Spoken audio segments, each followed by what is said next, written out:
Edinburgh, I love this city. I mean, for me, as a scientist, this is the city of James Clerk Maxwell. Also, I'm one of those annoying Londoners that have come here before to perform in the Edinburgh Fringe. So, yeah, I'm one of those. But every time I've come here, I have felt welcome, and I have been welcomed. And that is so important. So let's hear a huge cheer for all of our fellow EU citizens here in Scotland and in Edinburgh. Because this is key, people, when you have people who love your country, who come to your country because they want to contribute to your culture. They want to contribute to your economy. They want to contribute to your communities and everything you do. You welcome them in. And this is where Brexit screws up, because Brexit is so mean-spirited and feel, isn't it? Look at what we have woven together over 40 years. All of these frameworks of collaboration to help all of our sectors and industries and regions and different ways of working to empower everyone. And there's this idea that we can just tear off this mantle of enrichment and throw it away because, yeah, we'll do better without it. But we won't, and we are seeing already that we are not. We are already suffering for this attitude of meanness. Now, I run Scientists for EU and also our spin-out campaign, Healthier in the EU. So I'd like to talk a little bit about both of those key aspects, science and health, the NHS. This is important stuff. Let's start with science. You've got such a good thing going here in Scotland with science and innovation and engineering and invention over the years. Scotland has been really strong in this, but it's not enough just to be an engine by yourself. It's so much more powerful when you operate within a continent-wide framework that supports all of that. What we have seen is, yeah, you can cheer that. That's your heritage, that's what you've been doing here. Definitely cheer that and defend that. And look at the universities you have got here. This is the future of your economy, the future of your youth's opportunities and their jobs. And we are seeing that Brexit is damaging it already. Look at the EU science programme, this vast multinational science programme. Well, UK participation has already dropped on it from 15% down to 13%. Look at our top universities, the Russell Group universities. That includes Edinburgh and Glasgow, by the way. Their postgrad applications from the EU has already dropped by 9%. People are leaving already. Things are drying up. Hiring is becoming harder. The frameworks that they operate in with research and innovation and investment is drying up already. We need to fight back against this because we need to fight for our future.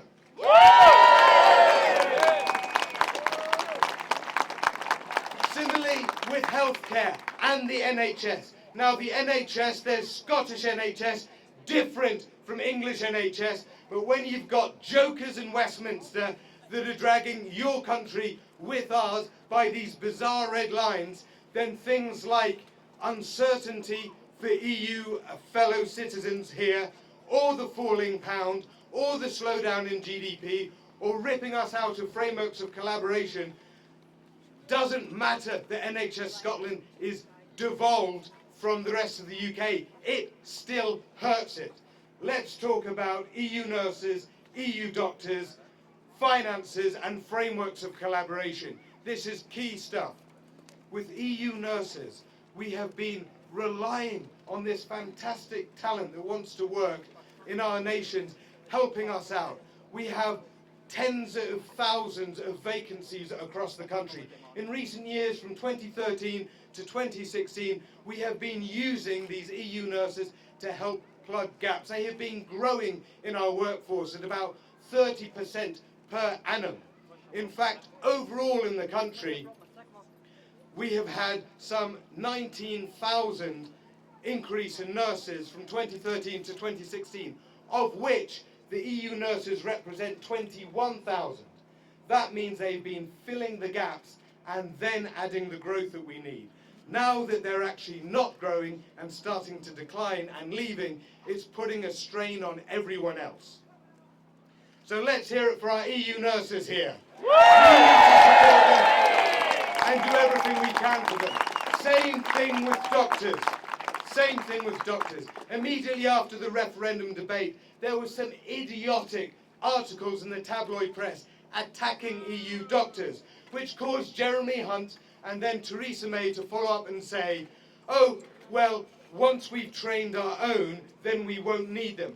As if these people that come to our country to take care of our sick and our elderly are some kind of stopgap measure, rather than part of our community, part of our workforce, fellow parents at schools, helping out in charities, just everything that we are. What is that? And so, of course, you wouldn't be surprised to hear that after growing for a while in the hope that maybe things were going to get sorted out, EU doctors in the UK are now starting to decline as a proportion of our staff.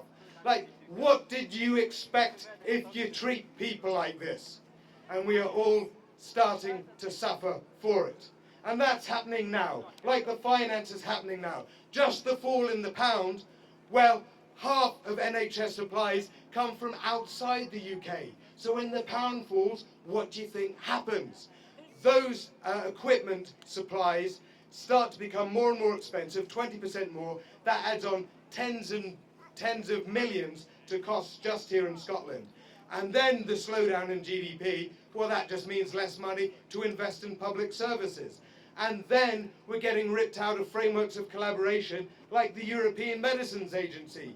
We already know what that's going to do because our pharma and medtech companies have already said, don't do it. Don't become a standalone operator because you will get new medical tech and new drugs into your healthcare system more slowly. Look at Switzerland, look at Canada. They get their new medicines and drugs months or years after the EU does. What are we doing? That's one framework. Here's another framework, cross-border healthcare. When you travel to other countries because of EU arrangements, because we take care of each other, that is all covered on a public national level. The EU doesn't do deals with other countries with this whole package. So for tourism, if you want coverage, you'll have to get insurance. If you've got a precondition, then that might be very expensive insurance. And this framework has not been sorted out yet and might not. So look at all of these things that we are jeopardizing. And for what? For sovereignty? Brexit is shrinkage of sovereignty. All the power that we have with our neighbours, our influence for the benefit of our citizens, for the benefit of our civil society, for the benefit of our businesses, for the benefit of our countries, all shrinking back. For democracy, democracy is local, national and international. We are losing democracy by pulling out of the EU. We are losing all of these things and gaining nothing. Dropping regulations gets us nothing. Trying to do trade deals with Donald Trump will not get us much apart from screwed. So what do, people? We do what we've been doing now. We build community. 2 years ago, our communities, pro-EU communities, were disparate, scattered, at home. Look at us now. This beautiful rally on this beautiful day is one of many. There are so many regional groups and societies, sectoral societies, working more and more together. And we know that if we keep this up, our voice will be heard. So keep doing what you're doing with everything that you've got, because this is love and this is beautiful. Thank you.